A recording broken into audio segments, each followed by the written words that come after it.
I had chosen rose, so I got the rose. তো perfume আমার ভীষণ একটা পছন্দের, ভালোবাসার, ভালো লাগার জিনিস। I love perfumes.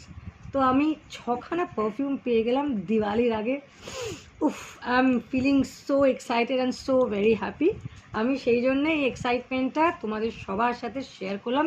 This is the first time I am sharing something with you all which I love and which I like very much. আমি এর আগে কখনো আমার কোনো গিফট আমি কখনো শেয়ার করি না সোশ্যাল মিডিয়াতে, কোনো বন্ধু বান্ধবের সাথে। আমি নিজের মধ্যেই রাখি, কারণ গিফটটা তো অত্যন্ত একটা কাছের জিনিস, ছোট হোক বা বড় হোক, যাই হোক। Gift is always surprise and gift is always a gift for love.